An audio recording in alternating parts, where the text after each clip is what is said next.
Hello, this is Soundout here, and welcome to the Soundcast, episode 13. Today is the Soundcast double special. This week is the 8th anniversary of me being on YouTube, and I want to do something special by having a double topic Soundcast.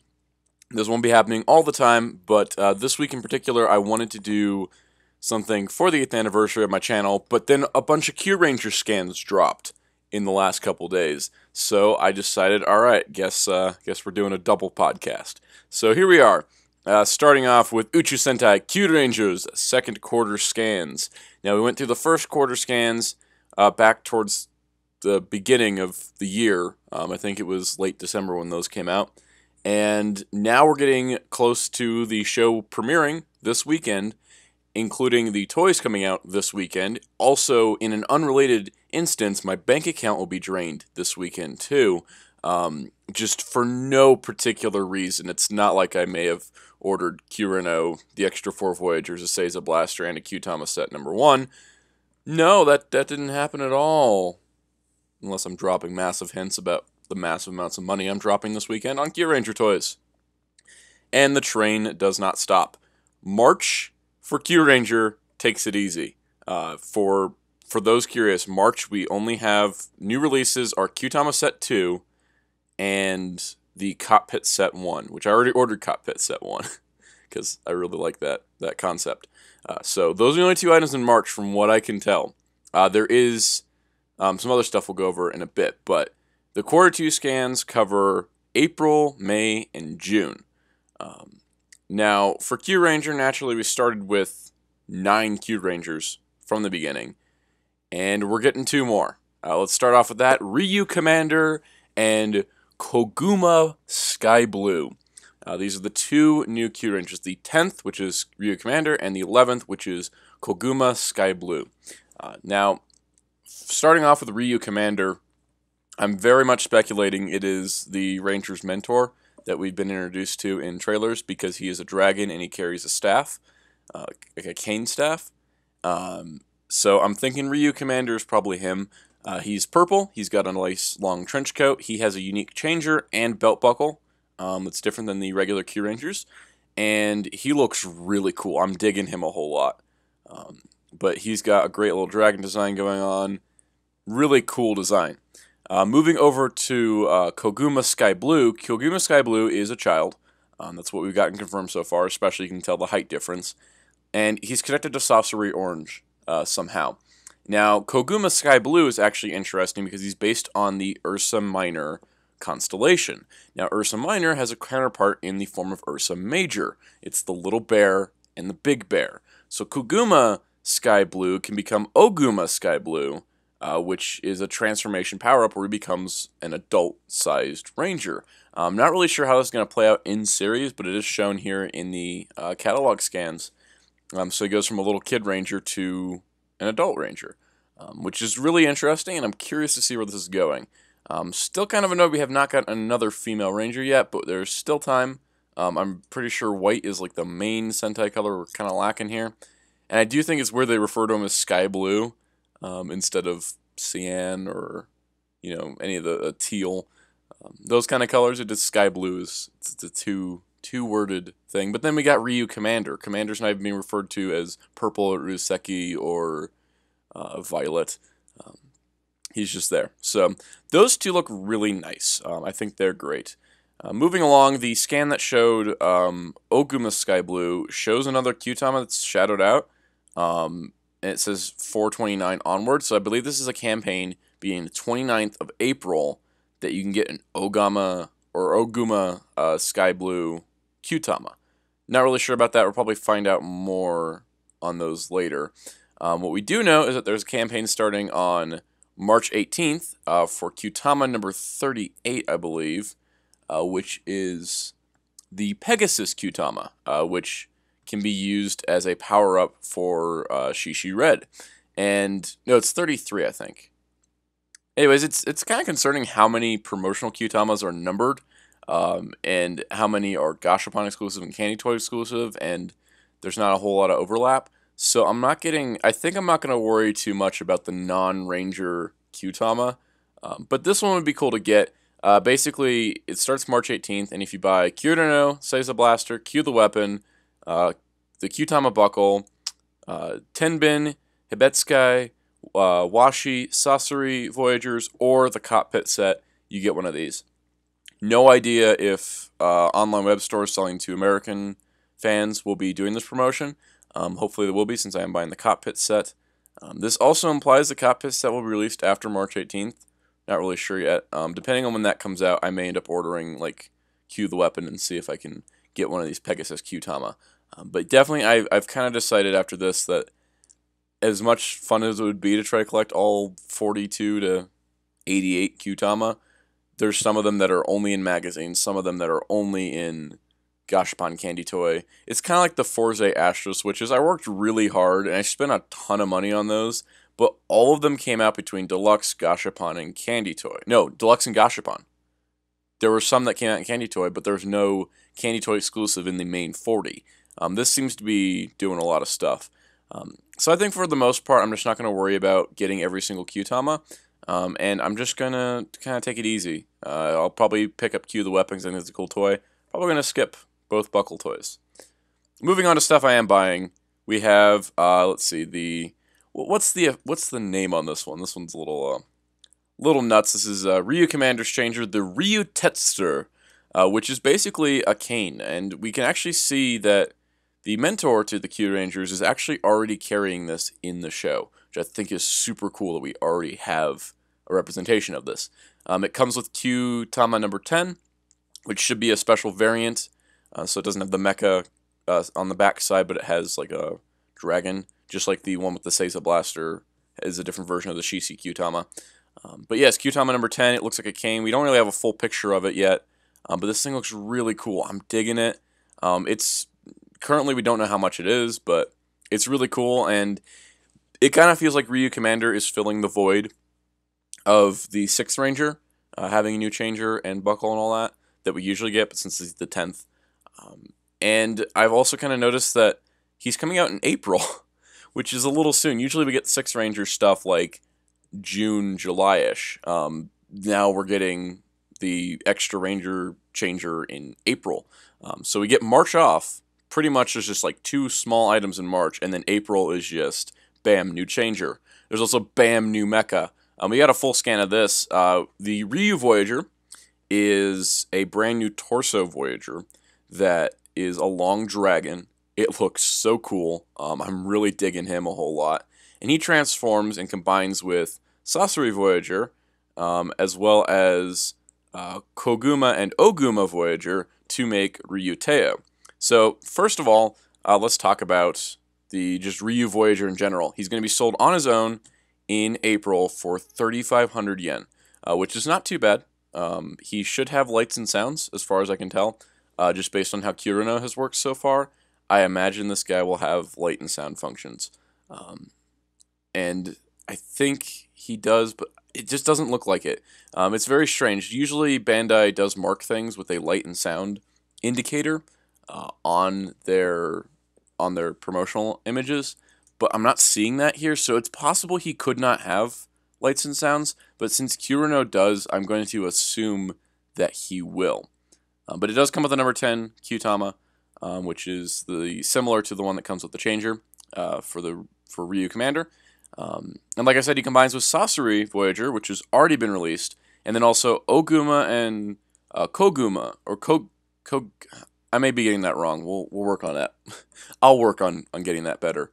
But it works with those two, and those two are a combination of the Ursa Major and Ursa Minor constellations. Ursa Major is a big old truck bear, and Ursa Minor is a little tiny bear with one wheel. They connect together to become a limb for the Kyuranger mecha. It works similar to the Rhino and Armadillo from Kyuranger. So that's the kind of concept of 2 mecha becomes 1 limb. And speaking of 1 limb, Ryuteo only uses 2 other Voyagers as limbs. It actually forms the legs on its own, which is interesting. I thought that they were going to have 1 new torso, which would be the Ryu Voyager, that would hold Sasori, Washi, Tenbin, and Hibetsukai.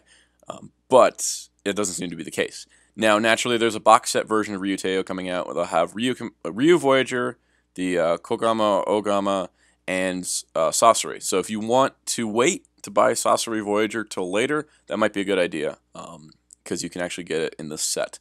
For me, personally, I want to review Sasori, and I already got them in order, so I'm not going to worry about canceling them just to get a box set later. I'll just pick up Ryu and the two bears. The Riu Voyager is listed at being 625 millimeters long, so that's pretty cool. Hopefully they don't cube rhinos us and put that in like full length through the box, because the shipping is going to be nuts. On the side of the picture, though, we can see some combinations. Naturally, he can swap arms with any other Voyagers, and he can combine with Kyuranger to form a new combination. Now, this new combination only uses 8 of the 11 available Voyagers, which I find to be slightly annoying, but I'll deal with it. Again, I'm always a person that says, let's wait to see how everything turns out. Now, this combination won't debut till May, but it is possible with the toys, and it involves, Kyuranger and Ryuteo becoming Ryute Kyuranger. So it's kind of fitting a similar naming scheme to Voyager, which I think is great. But yeah, Washi Voyager, Tenben Voyager, and Hibetsukai Voyager are just left off to the side for now. Hopefully they can get into a combo soon. Next up, let's talk about our June release, which is the Hikari Kyutama. This is the first Kyuranger toy and first Kyuranger design I'm not a fan of. Basically, it's a power-up for Shishi Red that gives him a sun or a moon, depending on which direction you plug the Kyutama in, and it gives him a sun or moon helmet extra. They both look really dumb. It's hard to see through the Geek Cauldron's watermark here, because they were the site that this came from, but they look really dumb, and that's pretty much it. This is 2,000 yen for this Kyutama. It's a special 2,000 yen Kyutama being sold on its own, and it is coming out in June. So I don't know about this one. I'm not really a fan. It's not a mecha thing, so I'm not too concerned with getting it right away. This may be something I wait on. We'll see. Moving along, that's pretty much all the major reveals, but we do have some smaller stuff. First of all, Cockpit Set 2, just like I predicted in my last episode talking about Kyuranger. Cockpit Set 2 has Sasori Orange, Tenben Gold, Hibetsukai Silver, Washi Pink, and Ryu Commander. So you got the next 5, and I imagine Ogama, Kogama Blue, Sky Blue will be in the next set with the next 4 Rangers. My prediction right now is that there's going to be 15 Rangers in total. And that's because other Kyutamas I've seen start, like the earliest number we have in the attack Kyutamas is 16. So I'm thinking 15 Rangers, 3 cockpit sets, and then 15 mecha overall. So we still got 4 more mecha we haven't seen, 4 more Rangers we haven't seen. So that's what my prediction is. We'll see if that turns out to be true. Kyutama set 3 with number 16, and can't really see the other one because of the watermark, but number 16, like I said, I'm thinking 15 Rangers at this point. So 2 more Kyutamas there. I believe that comes out in April, and then the Kyutama set 4 comes out in May, I believe. We also have Kyutama Buckle Gold, which comes with Kyutama 19. Once again, not something I'm probably going to be picking up anytime soon. And the last thing is kind of interesting. It's called the Q-Let, and it's used by the mentor of the Kyurangers, and it is like a roulette wheel, kind of like a Japanese roulette wheel for game prizes, and it has 10 Kyutama, little mini Kyutamas it spits out, and it comes with a special Kyutama, which I don't know what it does. Depending on what the Kyutama does, we'll decide whether or not I get this. This is kind of an easy pass for me, I feel. But we'll see. We'll see how things go. Looking at release schedules, like I said, it looks like everything is dropping in April. So looking at the release calendar, March we have Cockpit Set 1 and Kyutama Set 2. April we have Kyutama Set 3. No, wait. Kyutama Set 3 is in May. Excuse me. In April we have the Gold Belt, the Ryu Commander Changer, the Q-Let, as well as the 2 new mecha, Ryu Commander and Riu Voyager and Kirogama Ogama Voyager. Then in May we just have Kyutama Set 3, and then in June we have Hikari Kyutama and Kyutama Set 4. So it's pretty much heavy in April, very heavy in April, but very light in May and June, and very light in March as well. I'm not sure when Cockpit Set 2 is coming out. Let me see if anybody has info on that, because we just got an image. Oh, it looks like that's coming out in March as well. So basically, from what I'm seeing is that, not March, April. Months are crazy. Okay, so it seems like for Kyuranger, it's every other month has stuff. So February naturally has Changer, Weapon, Buckle, Mecha, 4 Auxiliary Mecha, Kyutama Set. And then March just has Cockpit Set and Kyutama Set. April has Buckle, Changer, Qlet, 2 Mecha, plus a Mecha box set, and Cockpit Set. And then May just has a Kyutama Set, and then June just has a Kyutama Set and a Hikari Kyutama. Plus there's the 2 promotions, and that is going to be interesting to see how those pan out. I kind of find it weird that it says 3/18 for the Pegasus. I'm assuming that's when Cockpit Set 1 and Kyutama Set 2 will come out. I think in that time frame. And then the one for the Sky Blue is coming out 4/29. So that may be when the all that stuff doesn't come out to the end of April, which is why there's like nothing in May. We'll see how this goes. I'm curious to see release dates on all this, seeing how these promotions will work out. And I'm really excited to see more from Kyuranger. Pretty much everything I've seen so far, except for the Hikari Kyutama stuff, I really like. And yes, Koguma Sky Blue uses the Seiza Blaster, not the changer for Ryu Commander. So there is that. I think that's pretty much it for Kyuranger. There is Gashapon, there's Candy Toy stuff that I'm not going to cover right now. But stay tuned, as I do have Kyuranger reviews on the way, since I do have a lot of the first wave toys. I pretty much got everything except for the Buckle and the Weapon. And I'll probably pick up the Weapon in March if I can. If not, then I just won't. But we'll see how it goes. Definitely excited for this stuff to come out. And I'm really excited just to get it in hand and see how it all plays. So that's pretty much it for Kyuranger. And that's pretty much it for that segment of the Soundcast. Moving on to part 2. So, continuing the Soundcast today, I wanted to talk about how life has changed in 8 years. For 8 years, I've been on YouTube, and in the grand scheme of things, it's not a whole lot of time, but when I think back at how much has changed in the last 8 years, it kind of makes me reflect at everything I've done. In the past 8 years, I have gone through and finished high school, and I've gone through and nearly finished college. That's most of my, and it's all my adult life is included in there, all my teenage years. A lot of the stuff that's kind of formed me to become who I am now, a lot of it's happened in the last 8 years. And I think YouTube helped a lot with me developing the person I am today. And that was mostly because I wasn't afraid to talk to people as much, because I was already talking to thousands of people on the internet when I made a video, and it went out there, and I got better at speaking because I kept practicing to try to get better, to cut out ums and ahs. I still do it on occasion, but I try to keep it very minimal. I took a public speaking course recently in college and completely aced it. I think it was because a lot of what I did in YouTube, I was trying to reduce ums and ahs, so all those points I would lose on a speech, I didn't lose anymore. So it's been like really interesting to think about how different my life would be without YouTube. I may not have ever gotten into Super Sentai because I wouldn't have been connected on the internet as much. I wouldn't have probably gotten into video editing. That may not have been the career path that I'm kind of going for.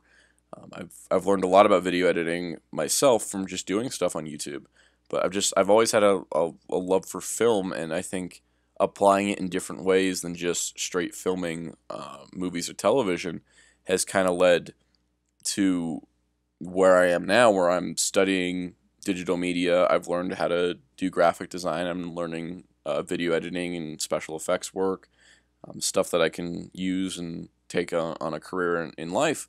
And I think that YouTube was kind of the start of that for me. I also wouldn't have many of the friends I have today if it weren't for YouTube. A lot of really good friends of mine I've met through YouTube or through other related media online with the fandoms, and I think that I'm really grateful for that, and I'm grateful for the people I've met, the people I talk to, the people that respond on Twitter. That I talk to people on Twitter, everybody that comments. It kind of gives me an idea of other people out there that like the same stuff I do, the other people that are passionate about stuff that I like. And it's really nice to see that you're not the only one out there that likes something, and you also may not be the only one out there that doesn't like something.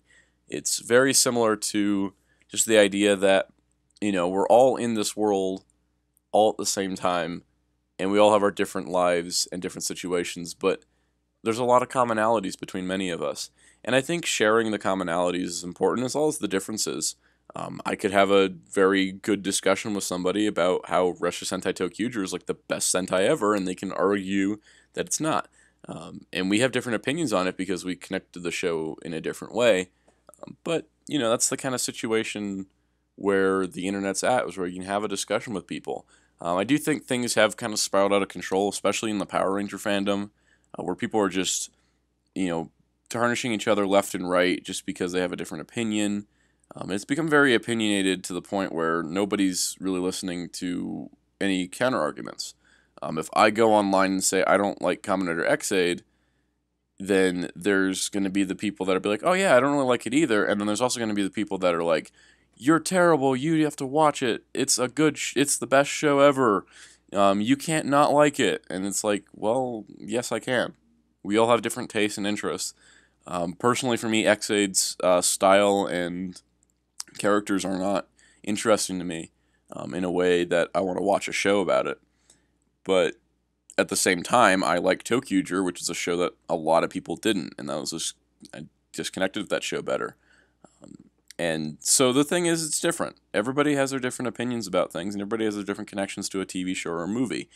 Especially with tokusatsu, you develop a stronger connection with characters, I feel, because they are relatable, and a lot of the time you can find aspects of yourself in those characters.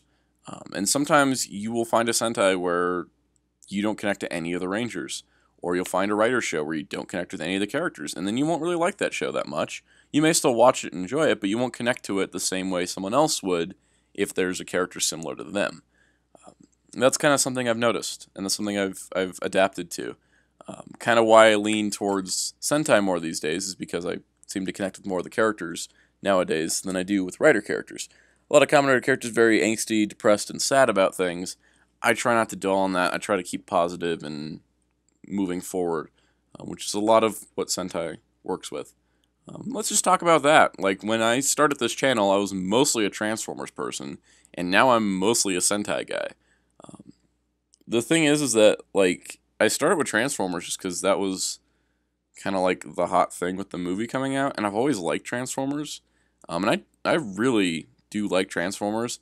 Nowadays, I'm less hyped for Transformers because I think Titan's Return is a very flawed toy line, and I don't enjoy collecting it as much as I used to. And I don't like the IDW Transformer comics, don't really like the Transformer movies. Robots in Disguise is a good show. I enjoy it. I just have like 6 episodes I haven't seen yet. And it's just like I'm kind of at this de-hyped point for Transformers because what I liked about Transformers isn't really isn't really present in the franchise at this moment. So it's kind of like a give or take kind of thing. But over the last few years, I started collecting DC Universe Classics in this 8-year time frame, which is a line I now own almost every release from. But also I've just become more, I don't know, I think more of my priorities have shifted into what I like based on just world events as well. A lot of stuff has happened in the last 8 years, and it's kind of like my whole like perspective on things has changed through the different experiences I've had in life, and I think that has helped shape like what I like, which is probably why I lean more towards Sentai and Digimon, stuff that's more hopeful than say Kamen Riders can get very depressing sometimes, and it tries to portray an image of hope, but I feel like more recent series do it very weird. I also don't really like shows that like to shift their tone consistently. If you're going to be a drama series, then be dramatic.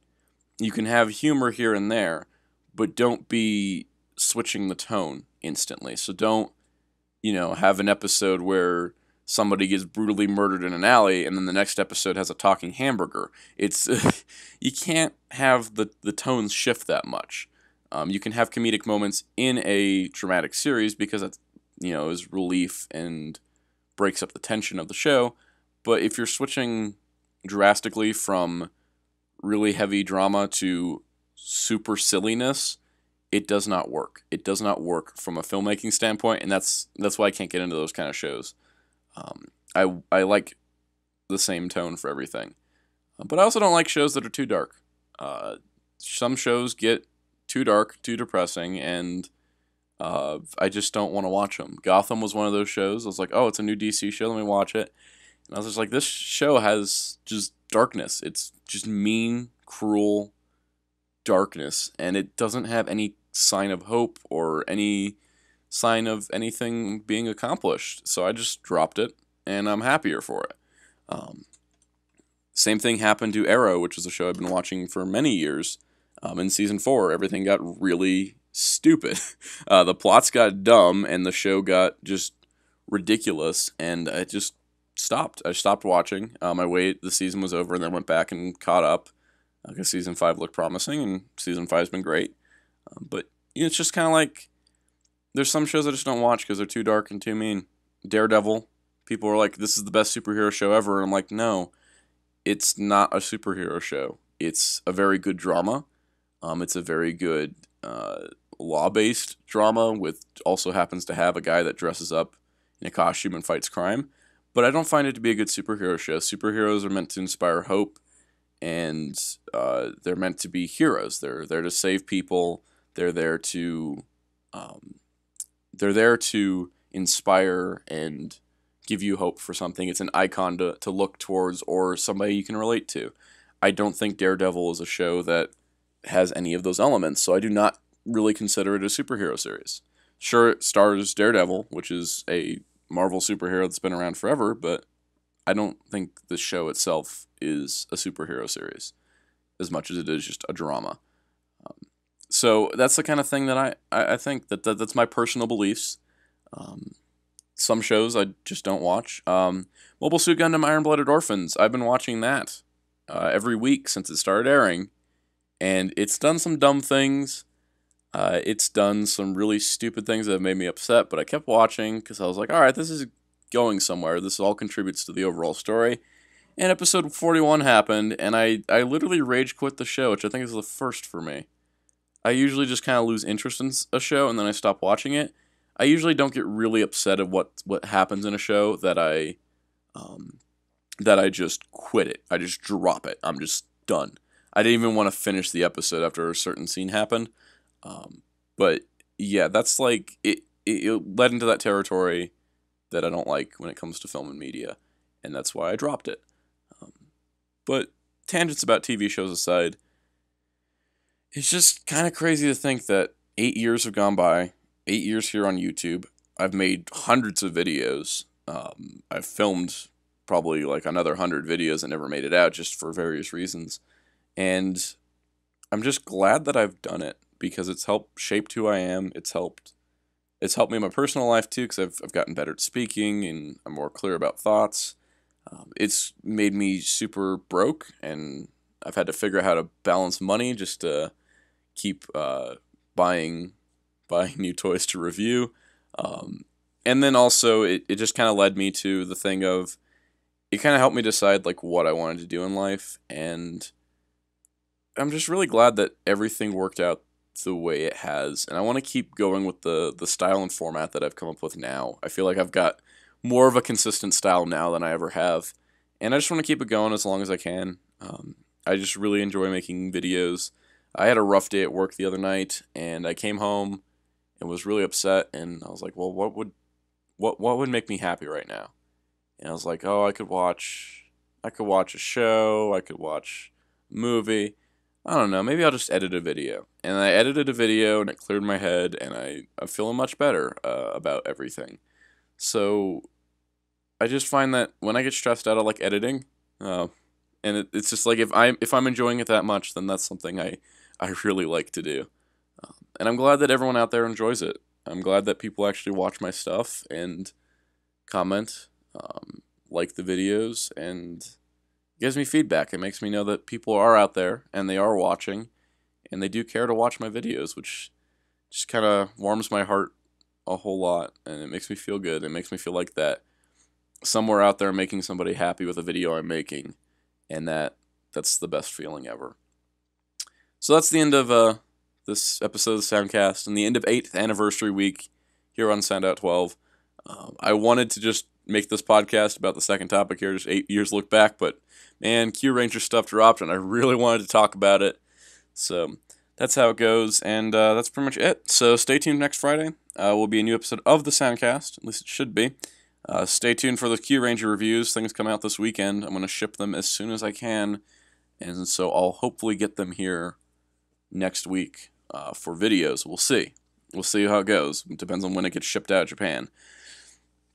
And I think that's pretty much it. So be sure to subscribe. Check out other videos. If you've missed anything from this week of the 8th anniversary week, there is a playlist that I will link at the end of this video. And yeah, be sure to check it out. So, till next time, this is Soundout saying goodbye.